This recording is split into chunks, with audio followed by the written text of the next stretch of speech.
Salut à tous, aujourd'hui vidéo un petit peu particulière parce que ce matin j'ai fait un speed paint qui a duré à peu près 40 minutes et sur lequel j'avais envie de discuter avec vous, mais cette fois-ci ce sera pas en timelapse accéléré. Je pense que je vais vous mettre la vidéo complète qui dure ici 40 minutes, donc vous verrez si la vidéo dure aussi longtemps ou pas, mais c'est justement parce que j'ai envie d'avoir quelque chose d'un petit peu différent, aussi un exercice différent par rapport au fait de faire la vidéo en elle-même, puisque là ça va être un commentaire de ce qui se passe sur l'écran et de comment est-ce que l'illustration a été réalisée, mais ça va aussi être l'occasion de parler peut-être d'autres choses, de partir pourquoi pas sur d'autres sujets, parce que je ne sais pas encore de quoi est-ce que je pourrais parler, mais ce serait intéressant pour moi déjà de discuter comme ça et de faire quelque chose de différent au niveau de la prise de parole devant une caméra aussi, mais aussi pour vous peut-être d'avoir quelque chose de plus long et de plus posé, d'avoir un nouveau format peut-être, parce que par exemple, il y a les vidéos de Will Terrell où c'est comme ça, où il nous montre un dessin qu'il est en train de faire, je vous mettrai un lien dans la description, je vous en avais déjà parlé. En gros, il montre un dessin qu'il est en train de faire et ça peut durer une demi-heure, 40 minutes, ça dure parfois 1 heure et demie, 2 heures, et il va juste commenter ce qu'il fait, et aussi parler de comment est-ce qu'il fait les choses, de ce qui l'inspire, de ce qui l'intéresse, des conseils qu'il a, de la motivation qu'il a à donner, etc. De tout ce qui se passe dans sa vie créative finalement. Et je trouve ça super intéressant parce que ça permet de regarder la chose, je couperai pas ça, hein. Ça permet de regarder les choses et aussi de mieux comprendre comment la personne réfléchit, et de mieux, finalement, d'avoir un meilleur aperçu de ce qui l'inspire et de ce qui l'intéresse. Et je trouve ça assez intéressant finalement. Donc là, pour commencer, je vais vous parler un petit peu de comment est-ce que je mets en place cette image. Donc au départ, je me suis dit que j'allais aussi participer à ce défi que je vous ai donné il y a quelques jours, qui s'appelle défi créatif couleur. En gros, c'est ça, le défi s'appelle couleur, c'est hyper original. Mais en tout cas, ça s'appelle comme ça parce que le but c'est d'avoir 2 couleurs au maximum dans votre image. Et le but c'est de finalement de s'entraîner avec la lumière, la couleur pour mieux gérer ces choses-là. Parce que dans mon cas par exemple, et je pense aussi dans le cas de certains d'entre vous, on a encore beaucoup de mal à gérer la lumière, à gérer les couleurs, à gérer les contrastes et à gérer tous les effets lumineux qu'on a envie de mettre en place pour les ambiances de notre scène, de nos scènes en général, de nos images. Et par exemple aussi, vous m'avez demandé, vous êtes pas mal à m'avoir demandé si le noir et blanc ça compte pour une couleur ou pas, enfin ça compte pour des couleurs ou pas pour ce défi-là. Je suis tenté de dire que oui, parce que ça va quand même vous permettre de. J'ai des cheveux qui arrivent partout dans ma tête là, c'est. Voilà, comme ça, normalement, il n'y aura plus de problème. Je suis pas sûr. Bon, on verra bien, c'est pas grave, je suis attaqué par mes cheveux, tout va bien. Y a pas de souci. Donc par rapport à ça, vous m'avez demandé si le noir et blanc c'était de la couleur ou pas, donc je me suis tenté de dire que oui, mais je suis tenté aussi de me dire que si vous me dites est-ce que le noir et blanc ça marche ou pas, c'est parce que vous avez l'habitude de faire du dessin en noir et blanc, du dessin au crayon, au critérium ou au marqueur, et que vous avez un petit peu peur finalement de passer à la couleur, donc à la couleur en peinture, que ce soit acrylique, peinture à l'huile, aquarelle, ou de la peinture numérique comme c'est le cas ici. Et justement, si ça vous fait peur, bah, il faut le faire en fait. Faut pas vous dire j'aime bien faire du noir et blanc et j'arrive bien à faire du noir et blanc, c'est ce que je fais depuis toujours. J'ai essayé la couleur une fois ou deux, mais ça m'a pas trop plu, j'arrivais pas à ce que je voulais faire. Justement, à ce moment-là, il faut s'y mettre. Parce que là, typiquement, c'est ce que j'ai fait. Je me suis posé et la couleur, j'arrive pas tellement à la gérer au départ. Enfin, j'arrive pas vraiment à gérer les couleurs, quoi. C'est vraiment pour ça que j'ai envie d'apprendre. Et d'ailleurs, par rapport à ça, vous êtes pas mal à m'avoir donné des petites ressources comme je vous l'avais demandé. Juste ici. Donc là, c'est les premières que j'avais mises. Juste celle-là, en fait, j'en ai mis une seule. Et ensuite, celle-là, on me l'a conseillé direct et puis j'avais rajouté le lien. Et tout ça, c'est vous qui l'avez rajouté.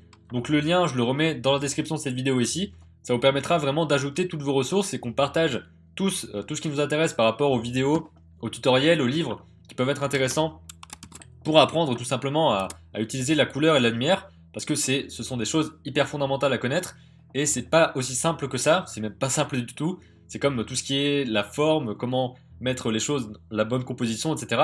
C'est hyper compliqué, mais il y a quelques règles basiques qu'on peut apprendre assez facilement finalement, et le but finalement, je vais avoir beaucoup de tics en parlant comme ça non-stop pendant 40 minutes, c'est pas grave, ça va venir avec le temps aussi. Donc on a aussi pas mal de réflexes et pas mal de choses qui sont pas très bonnes au niveau de la composition, des sortes de réflexes, des mauvaises habitudes qu'on a, de toujours placer les éléments aux mêmes endroits. C'est un petit peu comme ce que je disais quand j'avais un petit peu commenté ce que vous m'aviez proposé pour le défi du rêve, c'est qu'il y a beaucoup d'images, beaucoup de poses qui sont toujours un petit peu les mêmes, qui sont toujours très ressemblantes, et c'est un petit peu c'est pas de notre faute finalement. Enfin, si, c'est de notre faute parce qu'on n'a pas assez fait on n'a pas assez fait de poses différentes. Mais c'est surtout des réflexes qui reviennent à chaque fois, ce qui fait qu'on a toujours la même pose, le personnage toujours comme ça, et c'est très répétitif finalement. Ils ont tous le même visage, toujours le même aussi la même carrure, c'est-à-dire il y a toujours un maigre ou un, enfin, comment dire ça. on a toujours le même gabarit de personnage finalement, on varie pas vraiment. Et c'est pareil pour la composition. Donc là justement en parlant de composition, ici j'essaie de placer d'abord tout ce qui va être la silhouette, donc avec une seule couleur. Et par rapport au fait de faire une seule couleur, vous voyez qu'ici il y a la colonne des couleurs et je reste seulement juste là, dans ce bleu là, et je vais déplacer ici.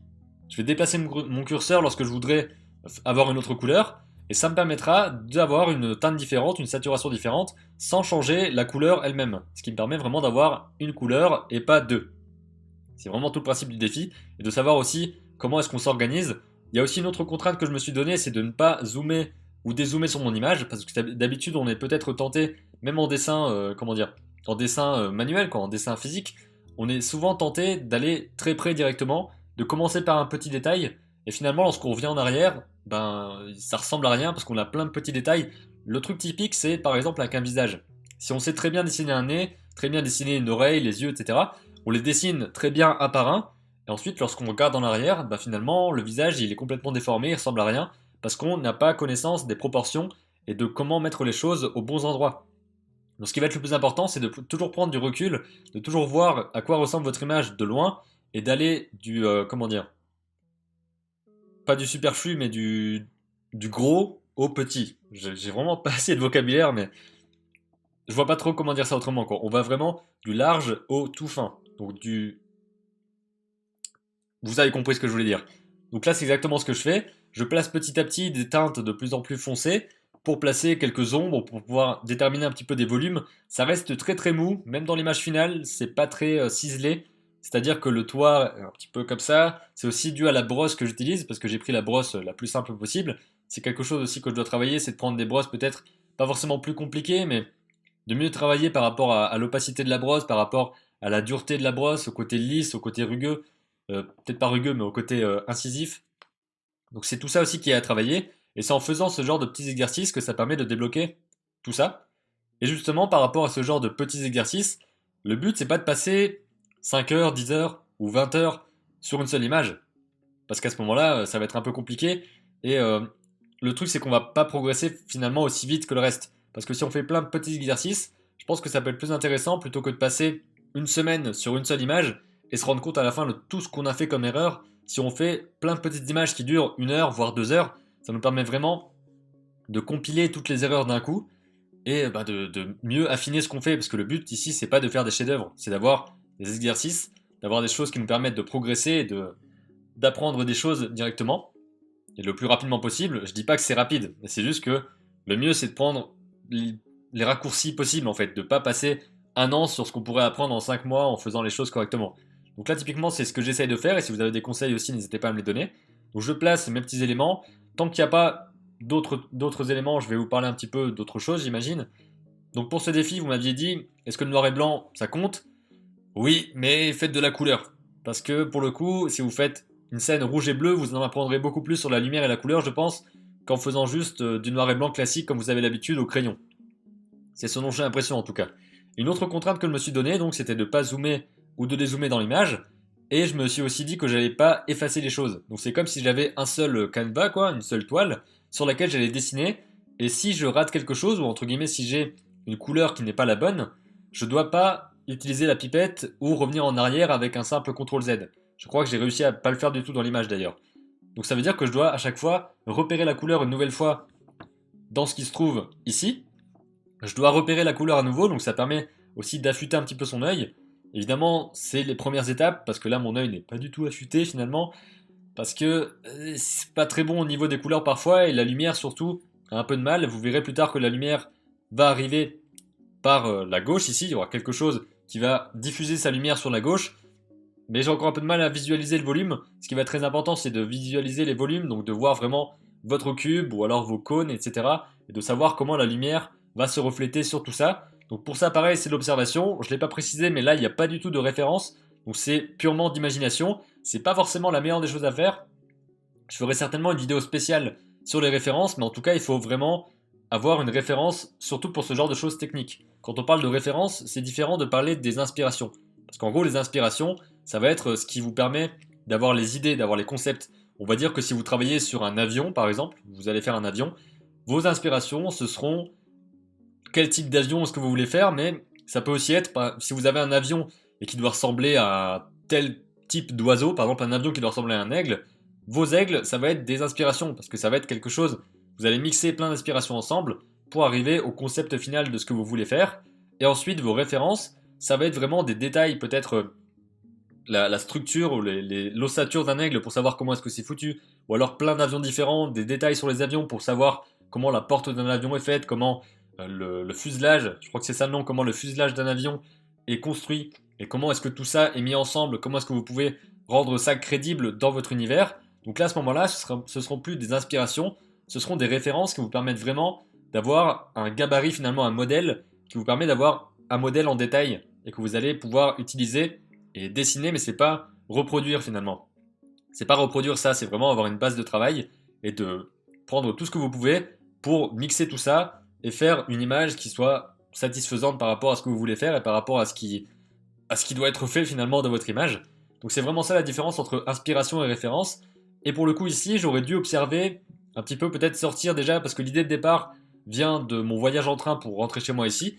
Et ce qui fait que dans le train, évidemment, quand on est dans le train, bah, on est comme ça, on regarde un petit peu ce qui se passe, on écoute de la musique ou ce genre de choses. D'ailleurs, dans le train, j'ai écouté le podcast de Blender Guru, qui est super intéressant, mais j'en reparlerai peut-être tout à l'heure. Un petit peu des podcasts, etc. Parce que c'est un petit peu le principe aussi de cette vidéo-là, parce que c'est quelque chose de plus long, où je discute plus longuement, où il n'y a pas spécialement de montage, il n'y a même pas vraiment de montage du tout. Enfin, ça, je verrai bien au montage, justement.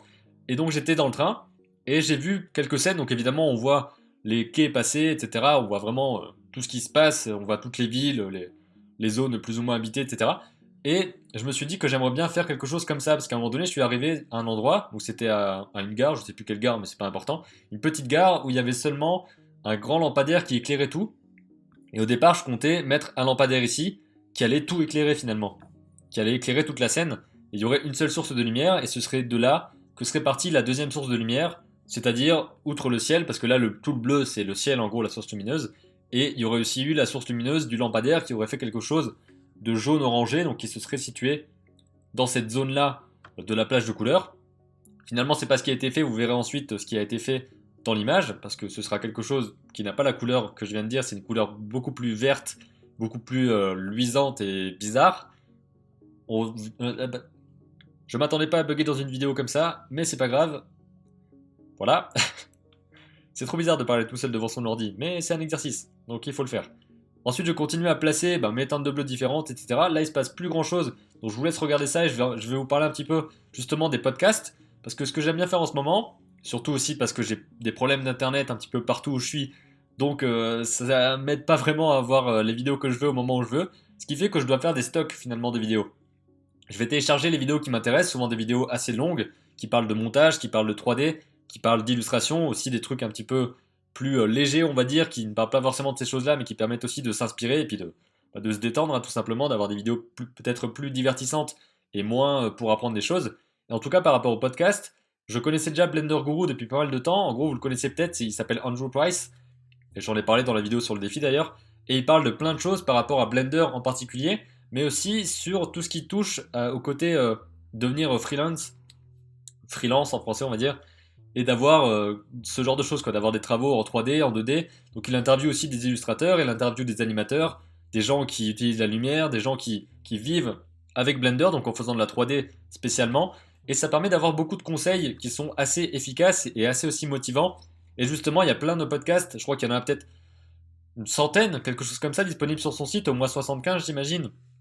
Des podcasts qui durent plus ou moins longtemps, qui durent entre une demi-heure et 2 heures, je crois, où il y a plein de choses intéressantes. Et c'est typiquement le genre de choses que je vais écouter pendant que je marche ou ce genre de choses, parce que je suis pas quelqu'un qui écoute beaucoup de musique, ou en tout cas pas tous les jours. Ça peut sembler bizarre parfois quand je dis ça, que je n'écoute pas de musique tous les jours, mais ouais, c'est comme ça. Je préfère vraiment écouter des gens qui parlent.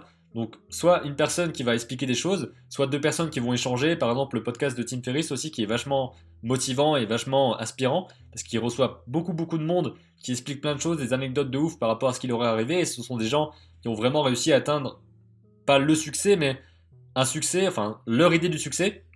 Et c'est vraiment ça qui est super intéressant, c'est de savoir comment quelqu'un a atteint sa propre idée du succès. Ça ne veut pas dire qu'on va faire la même chose, mais ça veut dire qu'on peut aussi s'inspirer de ce qu'il fait pour nous-mêmes atteindre notre propre objectif et notre propre succès finalement, si c'est possible un jour. il faut se dire que c'est possible évidemment, parce que si on commence à se dire c'est bon, moi je suis posé, je fais rien du tout, et puis on attend que ça vienne, c'est pas comme ça que ça va marcher. Donc, Andrew Price, Blender Guru, je reviens au truc. Là, justement, c'était un podcast où il parlait de comment apprendre quelque chose rapidement, ou en tout cas le plus rapidement possible. Et lui, ce qu'il avait fait, c'était pour apprendre la 3D, je crois.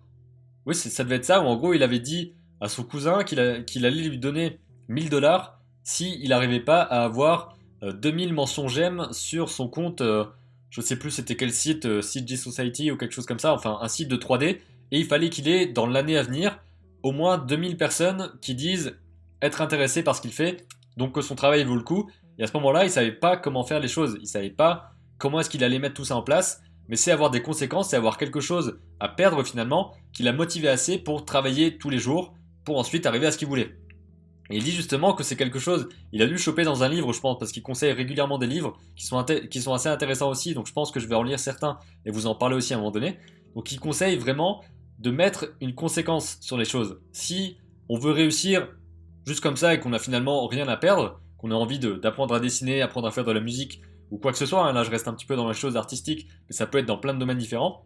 Si on n'a pas une conséquence précise, on est peut-être moins motivé et on n'a pas l'obligation de réussir à faire ce qu'on veut. Donc pour l'instant, j'ai pas encore défini ce que ce serait, mais par exemple, dans mon cas, ce serait.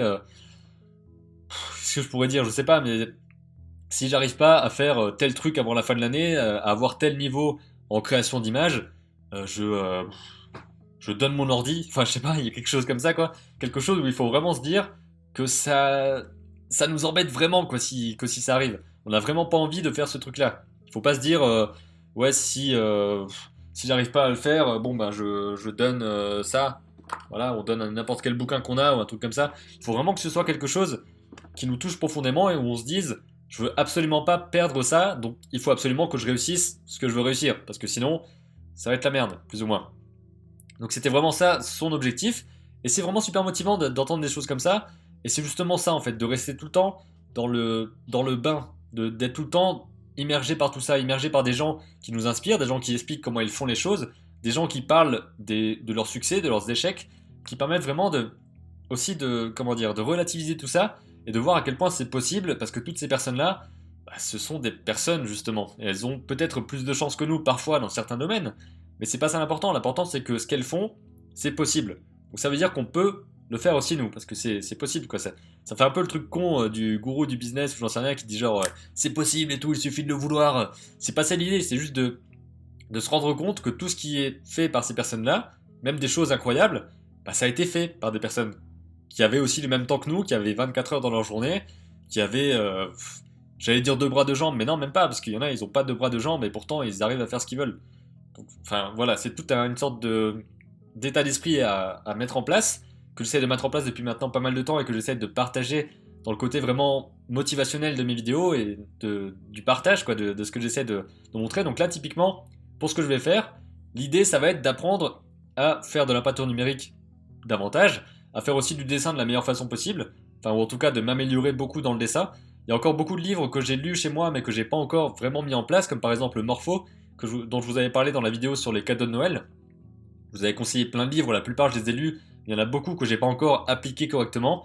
Donc pareil, ça fera l'objet de vidéos parce que si je vous dis que je vais les faire, je suis obligé de les faire finalement. Parce qu'il y a des personnes, en tout cas vous, il y a certaines personnes qui vont attendre à ce que je fasse ça.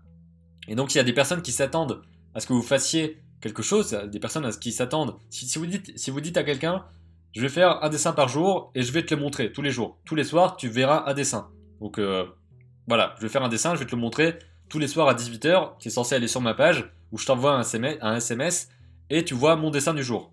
Donc si vous faites ça pendant 7 jours, vous continuez, vous envoyez des dessins, et à un moment donné, si vous en envoyez pas, la personne aura tellement l'habitude de les recevoir qu'elle va se dire, mais pourquoi tu l'as pas envoyé aujourd'hui? Qu'est-ce qui s'est passé? Pourquoi t'as pas fait?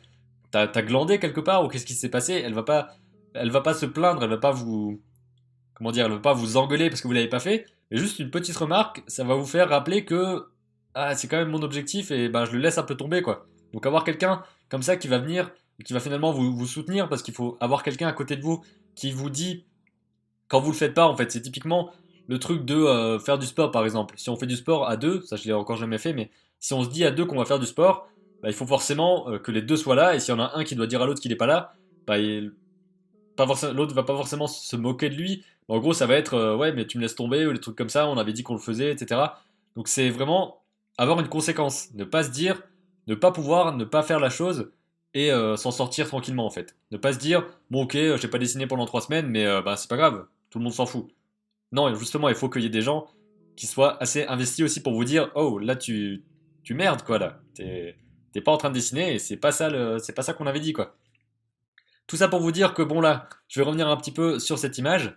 J'ai commencé à rajouter quelques petites étoiles. Donc les étoiles évidemment, c'est tout con, hein, c'est juste un pinceau, bam, après je fais un pinceau, bam, ça veut rien dire ce que je dis. Ensuite c'est simplement quelques petits clics pour rajouter les étoiles. J'étais pas sûr de rajouter les étoiles, je savais pas si ça faisait un petit peu too much ou quoi. Mais là vous voyez déjà qu'il y a pas mal de valeurs différentes, même si ça pourrait être encore beaucoup plus poussé parce que c'est pas encore super au point. Et je suis sûr que si on zoome, on voit vraiment à quel point c'est très brouillon. Mais en tout cas, vous voyez que déjà avec une seule couleur, donc en restant seulement dans ce rectangle, dans ce bleu là, donc c'est exactement ce que je vous demande dans le défi, on arrive à avoir une image qui a déjà un petit peu de sens, enfin de sens, pas dans le sens ce qu'elle veut dire, mais plutôt dans le sens où on comprend ce que ça représente finalement, ou en tout cas je pense qu'on comprend ce que ça représente. Et justement maintenant, enfin je crois que ça va être maintenant, je vais commencer à ajouter l'autre couleur. Bon, visiblement, c'est pas maintenant, mais ça va arriver. Pourquoi est-ce que c'est pas maintenant? Voilà, c'est maintenant. Donc, en gros, j'ai décidé de mettre une autre couleur. Donc, d'abord, voilà.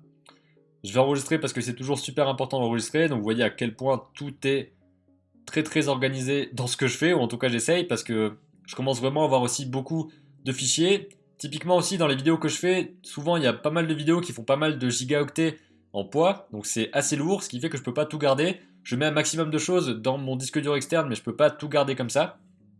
Donc ça va être assez important de très bien classer les choses et surtout de faire attention à ne supprimer les choses que quand on en a plus besoin. Je sais que les rushs des vidéos, souvent j'en ai pas besoin pendant très longtemps, donc je fais le montage et ensuite il n'y a plus vraiment besoin de, voilà, il n'y a plus vraiment besoin de les avoir. Donc finalement, je peux les supprimer. Ici, vous voyez que j'ai placé le vert et que là où j'avais placé les petits éclats de blanc qui étaient les éclats de lumière au départ, bah, je vais placer mes éclats de vert, de couleur verte, hein, pas mes éclats de vert. Ça fait pas ça un éclat de vert, mais pas grave. Donc je vais placer mes éclats de lumière verte qui me permet déjà de voir un petit peu d'où vient la lumière. Donc je sais déjà que la lumière va venir d'ici. Je savais pas encore exactement comment elle serait diffusée. Mais en tout cas, c'est censé être une sorte de halo qui va vraiment immerger tout ça et avoir quelque chose de très mystérieux parce qu'on ne sait pas exactement d'où vient cette lumière. Donc typiquement, c'est le type d'image où on est censé se poser la question si c'est bien fait. Donc je ne sais pas si elle est bien faite. En tout cas, ce type d'image, c'est censé être quelque chose qui a une sorte de suspense dedans. Parce qu'on sait la situation, on sait que c'est tel paysage la nuit, on sait qu'il y a une lumière qui arrive de tel truc, mais on ne sait pas d'où vient cette lumière-là, on ne sait pas pourquoi est-ce qu'elle est arrivée comme ça, on ne sait pas trop ce qui va se passer après, ce qui va se passer avant, mais ce dont on est sûr, c'est qu'il s'est passé quelque chose avant et ce qui se passera quelque chose après. Et c'est pour ça aussi que une image doit toujours avoir ce genre de choses. C'est Pascal Campion qui m'avait donné ce conseil-là parce que c'est quelqu'un de très accessible aussi. C'est le genre de choses auxquelles on ne s'attend pas forcément.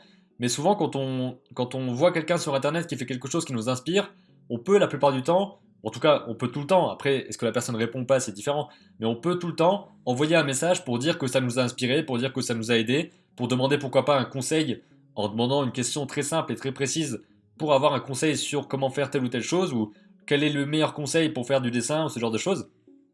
Et souvent, bah, les personnes pourront répondre. Et on est assez étonné la plupart du temps de voir que les personnes répondent. Et je me disais, tiens, c'est bizarre que les personnes réagissent comme ça. Enfin, non, c'est pas ça que je voulais dire. Quand j'envoyais un message par exemple à Pascal Campion via sa page Facebook il y a quelques années maintenant, bah, je me disais, c'est pas sûr qu'il réponde, etc. Il doit avoir beaucoup de trucs à faire, enfin j'en sais rien. Mais quand on a quelqu'un qu'on admire, on a toujours un petit peu cette distance-là. Et finalement, elle a répondu assez vite en français parce qu'il est franco-américain, si je ne me trompe pas. Et donc ça a été super tranquille, on a discuté peut-être pendant 5-10 minutes, hein, pas grand-chose, mais on a échangé quelques trucs. Et il m'a donné un conseil super important, c'est de toujours raconter une histoire dans une image. Que ce soit une image fixe, une animation, il faut toujours qu'il y ait quelque chose avant, quelque chose après. Si on voit deux personnages se serrer la main, il faut pas qu'on voit juste deux personnages qui se serrent la main. Il faut qu'on voit ce qui s'est passé avant, il faut qu'on ressente que chaque personnage a une histoire et qu'il va se passer quelque chose après. Que ce soit par un élément de lumière, un élément de composition, un élément dessiné, un élément de couleur, ou peu importe. Il faut qu'on puisse ressentir que ce qu'on voit dans l'image, c'est un instantané de quelque chose. Et qu'il s'est passé quelque chose avant, qu'il se passera quelque chose après. Et c'est censé stimuler l'imagination finalement. de donner envie de savoir ce qui se passe après, de faire rêver aussi un petit peu, de faire se demander l'histoire qu'il y a autour et d'imaginer tout ça. Le but c'est pas de figer une histoire, le but c'est de laisser quelque chose d'ouvert qui permette à celui qui regarde l'image de vivre un peu plus le truc et aussi de s'immerger, de s'identifier, de mettre aussi ses propres idées dans ce qu'il voit. Et c'est vraiment ça l'objectif. Et d'ailleurs, en parlant de ce côté interaction, de ce côté réponse, c'est ça qui est aussi un peu bizarre, c'est que quand on est du côté de celui qui demande et que la personne nous répond, on est étonné, on se dit ouais, elle nous répond et tout, c'est assez incroyable, alors pourtant c'est telle ou telle personne et tout. Et quand on est de l'autre côté, c'est encore plus bizarre parce que parfois il y a certains d'entre vous qui sont étonnés que je leur réponde. Et j'ai encore un peu de mal avec ce concept, je vous avoue. En gros, si vous me posez une question, normalement je la lis et je réponds. Enfin, ça me semble assez logique parce que si vous me demandez un truc, je vais pas vous laisser la question dans le vent et je suis pas assailli par des centaines de messages qui feraient que je peux pas répondre à vos trucs. Donc pareil, c'est une question de choix aussi, mais c'est toujours assez bizarre quand quelqu'un dit waouh, merci d'avoir répondu ou alors ah, je pensais pas que t'allais répondre. Si tu pensais pas que j'allais répondre, pourquoi est-ce que t'as posé la question? Enfin, je sais pas, mais c'est un peu bizarre quand on est du côté du mec qui répond et les gens qui sont étonnés qu'on leur réponde. Mais en tout cas, voilà, c'est ça, c'est vraiment de raconter une histoire dans chaque image. Et c'est ce que je veux développer parce que dans ce défi, c'est pas simplement un défi technique. Évidemment, le côté couleur, voilà, forcément, c'est quelque chose pour apprendre la technique, quoi, pour apprendre à mieux gérer ses contrastes et à mieux gérer ses lumières. Mais les lumières, les contrastes, la composition, tout ça, c'est un objectif, c'est de raconter l'histoire au mieux finalement. Et c'est le seul objectif, c'est de raconter une histoire de la meilleure façon possible. Et la meilleure façon possible, ça passe par des moyens comme la lumière, comme la couleur, comme la composition, comme peu importe tous les éléments qui composent une image, le volume, comment est-ce que les choses sont placées, comment les choses sont rendues. Tout ça, ça a un but, c'est de faire ressentir la bonne chose à la personne qui regarde. C'est tout. C'est pas juste pour dire c'est joli, ou ça marche bien, ou je sais pas quoi. Il faut vraiment que l'image parle, qu'il y ait le message qui soit transmis, quoi, que ça communique, tout simplement. Et ici donc, je passe peut-être un petit peu d'une chose à l'autre assez vite, mais en tout cas voilà, ici j'ai placé la sorte de fumée, de lumière, je sais pas trop, parce que vu que c'est une brosse assez grosse, il y a vraiment beaucoup de grosses taches comme ça, de grosses taches un peu partout. Donc ça donne l'impression plus d'une fumée plutôt que d'un halo de lumière, ce qui était l'idée de départ. Donc ça veut dire que l'idée de départ n'est pas forcément super bien retransmise. Et vous pouvez voir ici aussi que je vais placer simplement des traits tout le long pour vraiment donner cet effet de diffusion aussi. Si on place des traits, comment dire, des traits qui suivent la ligne de cette sorte de route, ou de ce trottoir, quoi, de ce quai de gare, qu'on suit les traits, à ce moment-là, ça va être beaucoup plus simple de voir le volume, parce qu'on va vraiment suivre le volume avec nos traits de couleur, ce qui va permettre de mieux le définir et de mieux le mettre en place. Et vous voyez aussi qu'ici, au départ, j'avais toujours 100% d'opacité, donc l'opacité dépendait quand même de la pression que j'avais sur le stylet, c'est assez important pour pouvoir avoir la même sensation que sur un dessin sur papier. Mais maintenant, j'ai mis à 10%, ce qui me permet d'être vraiment beaucoup plus fin, beaucoup plus précis, et de ne pas mettre trop de couleurs d'un coup, trop de lumière d'un coup, et d'y aller vraiment touche par touche, et point par point, pour mettre la couleur comme il faut. J'allais dire en détail, parce que c'est pas vraiment du détail. À la limite, comme ça, on a l'impression que oui, mais dès qu'on agrandit l'image, on voit à quel point c'est vraiment très déstructuré, avec des grosses lignes, des grosses taches. Mais c'est justement ça l'idée du truc, c'est de faire finalement un maximum d'images avec peu de moyens. Avoir simplement deux couleurs, avoir simplement un certain temps défini, 45 minutes, peut-être une heure, et de placer au maximum tous nos éléments. Donc ici, je continue ensuite à placer un petit peu de contraste. Ici, avec du noir, c'est du noir complet, là, vous pouvez voir, que je place sur les extrémités pour essayer de placer un petit peu la vraie obscurité.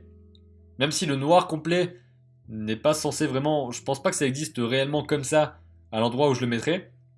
Mais c'est juste histoire aussi de mettre un petit peu plus de variété dans l'image en elle-même, ce qui me permet de donner quelque chose d'encore plus contrasté lorsque j'ajoute ici une trace qui est presque blanche à 100%. Donc c'est pas blanc carrément, parce que le blanc carrément ce serait ici, mais c'est quasiment blanc à 100%. Ce qui me permet de donner vraiment l'effet de contraste complet, et même l'effet de combustion qu'il va y avoir bientôt ici, quand je vais l'ajouter, parce que si j'ai quelque chose d'aussi contrasté que ça, avec la lumière verte, qui est déjà ici pas mal lumineuse, quand on dit lumineuse, évidemment c'est pas de la vraie lumière, enfin, c'est juste du rendu par rapport à une couleur, parce que cette couleur-là, à côté de cette couleur-là, donne l'impression qu'ici il y a une lumière, quoi. C'est vraiment, enfin, je vous apprends rien, hein, c'est vraiment juste l'illusion de comment marche un dessin, une peinture ou une illustration. Et plus on ajoute de couleurs, enfin plus on ajoute de contraste, plus ça va jouer sur la différence entre le ton de la couleur ici et le ton extrêmement blanc qu'il va y avoir ici. Et ça va donner ça, cette impression de lumière et de contraste. Et c'est vraiment tout là-dessus que je veux qu'on travaille tous ensemble jusqu'au 28 février. Et même après d'ailleurs, là c'est juste compressé sur une certaine période pour participer au défi. Et d'ailleurs, je sais pas trop comment je vais m'en sortir par rapport au défi parce que si tous ceux qui ont dit qu'ils voulaient participer participent, là je suis le lendemain du moment où j'ai donné le défi et je crois qu'il y a déjà 30 personnes. Alors que l'autre fois il y avait 16 personnes en tout. Ça vous donne une idée de peut-être. Je sais pas s'il y a beaucoup de monde qui va participer, si certains vont peut-être se défiler ou ne pas faire la chose.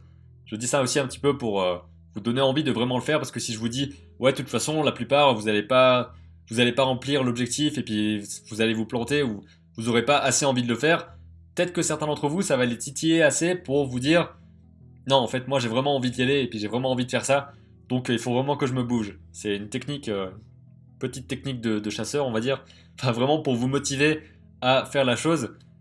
Donc où j'en étais, je pense que oui, je pense qu'il y aura beaucoup de personnes qui vont participer au défi, donc ça va être assez énorme. Je me dis qu'il y aura peut-être 40, 50 personnes qui vont participer. C'est pas dit, parce que c'est pas dit que tout le monde participe. Mais je pense que ça va être chaud, et ça va être le plus gros défi qui ait jamais été fait sur la chaîne, parce qu'on est forcément beaucoup plus qu'avant. Et si je veux traiter les choses aussi complètement que d'habitude, ça va être compliqué pour traiter tout le monde, mais enfin, je verrai bien. Il faudra que je me débrouille aussi, parce que c'est moi qui lance des trucs comme ça, donc il faut aussi que j'assume derrière. Donc là, on arrive à ce que je vous disais. J'ajoute juste là la lumière. Donc ce que j'appelle la lumière, c'est simplement ça, presque blanc, qui va être ici. Et vous voyez à quel point on a vraiment l'impression de quelque chose d'incandescent, presque un feu, une sorte de feu très fluo qui est du côté et qui donne aussi cette impression de on ne sait pas trop si quelque chose brûle, si quelque chose est tombé, enfin on ne sait pas trop ce que c'est, mais la lueur verdâtre, la lueur verdâtre, la lueur verdâtre, la lueur verdâtre, ça donne vraiment quelque chose d'assez étrange. Et dans ma tête au départ c'était forcément un truc avec un alien quoi, quelque chose, un truc qui est tombé du ciel, pas forcément un être ou quoi, mais un truc qui est tombé du ciel, assez étrange, peut-être radioactif ou ce genre de délire comme ça. Donc c'était vraiment l'idée. Je sais pas si ça se ressent vraiment parce que la composition n'est peut-être pas au top.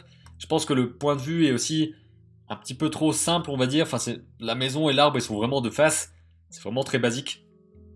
Donc je pense que ça aurait pu être fait autrement, évidemment, ça peut toujours être mieux fait. Mais je pense que ici, la composition n'est pas la meilleure possible. C'est pour ça que c'est aussi important de faire ce genre d'exercice comme ça, c'est de se rendre compte de toutes ces erreurs-là et de ne plus les refaire par la suite. Parce qu'on est beaucoup plus habitué ensuite à mieux faire les choses. Et d'ailleurs, il y a un exercice que je pense faire d'ici pas très longtemps, en tout cas j'espère le faire, il faut que je le fasse, c'est pour ça que je vous le dis, parce que ça va me forcer aussi à le faire, c'est de prendre plein d'images, genre de prendre une série de 10 images, de 10 photographies, souvent de paysages ou de choses comme ça, ou même des extraits de films, enfin des images fixes, et de les reproduire en couleur. C'est-à-dire que je vais avoir une photo ici, mon image ici, et je vais devoir peindre seulement avec les couleurs qu'il faut, avec juste les traits qu'il faut, etc. Avec quelques couleurs, je vais devoir reproduire l'ambiance lumineuse qu'il y aura dans l'image, dans la photo, dans ce que j'aurais pris, quoi. Je vais pas prendre des dessins parce que je veux vraiment partir de photos, de choses comme ça, enfin où c'est quelque chose où l'éclairage est plus réel et tangible au départ et où c'est pas l'interprétation de quelqu'un. Donc ça peut se faire aussi peut-être avec des éléments en 3D ou de l'illustration, mais de l'illustration stylisée, je pense que j'aurais pas grand intérêt, ou en tout cas pas pour l'instant, à la reproduire. Donc je préfère vraiment reproduire en peinture numérique comme ça pour des exercices, des photographies, donc de paysages ou alors de personnages, des vraies situations, quoi, pas un personnage dans le vide. Ce serait vraiment des scènes, peu importe, je vous montrerai comment ça se passera. En tout cas, ce sera ça l'exercice, et de le faire dans un temps défini, comme par exemple 20 minutes pour une image, ça me paraît déjà assez long, peut-être 10 minutes, voire 5 minutes, pour placer l'ambiance lumineuse avec le minimum de couleurs possible sur une image. Donc une sorte de challenge qui prend pas longtemps mais qui est assez intense parce qu'en 1 heure et demie ou 2 heures, on peut faire comme ça pas mal d'images, peut-être 10 images en 2 heures et d'avoir quelque chose de très speed et de très où il faut vraiment se concentrer dans l'image pour réussir à faire ce qu'on veut. Et c'est ce genre de session là qui est le plus important finalement. C'est pas de glander un petit peu pendant 3 heures, à gribouiller un petit peu par-ci par-là, de pas être concentré dans quelque chose, d'être en train de passer d'un truc à l'autre sans cesse, etc. C'est pas là-dedans qu'on va le plus apprendre. En tout cas, j'ai pas l'impression qu'on va apprendre le mieux. Et justement, il faut alterner entre ces deux choses-là. Et là, l'objectif, j'allais redire justement, mais je ne l'ai pas dit, hein, vous voyez, je me suis retenu. Et ici, l'idée, ça va être de reproduire plein d'images pour pouvoir mieux aiguiser son œil et mieux comprendre les couleurs les lumières et surtout identifier quelle est la couleur dans l'image et comment reproduire la couleur, donc comment la trouver ici. Ne pas utiliser l'outil pipette tout le temps parce que c'est très pratique, mais je pense que c'est un petit peu comme le crayon de papier et le marqueur, on va dire. Le marqueur, on le prend pour au début vraiment ne pas avoir la possibilité de gommer, parce que la gomme est toujours là, mais la gomme vaut mieux l'utiliser quand on a vraiment besoin de l'utiliser et au moment où on peut faire sans.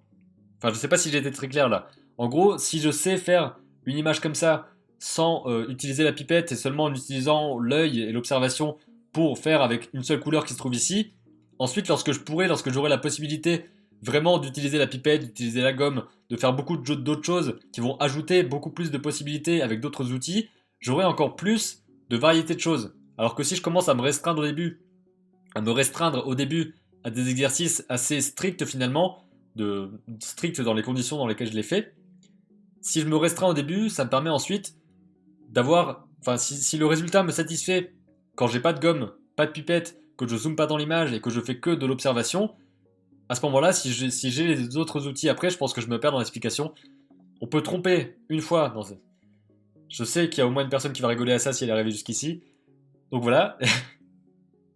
En tout cas, c'est vraiment ça l'idée, c'est de s'entraîner, d'entraîner son œil, d'entraîner son geste aussi. Beaucoup m'ont dit qu'ils avaient essayé la tablette graphique et qu'ils ont encore un petit peu de mal à s'habituer à comment... Enfin, ce qui est un peu bizarre avec la tablette graphique, en tout cas quand elle n'a pas d'écran, c'est qu'on dessine et que notre main... Enfin, on voit pas notre main finalement, parce que notre main est là, je sais pas si vous me voyez. Notre main est là, et on dessine sur l'écran. Donc ce qui fait que ce qu'on dessine apparaît à l'écran, mais on le voit pas directement en dessous de notre pointe de stylo. Donc ça peut être assez déroutant au départ. Personnellement, je m'y suis fait assez vite, hein, parce que bon, en même temps, ma tablette, je l'ai eu il y a pas mal de temps, je crois que je l'ai eu au collège. Ça commence à remonter.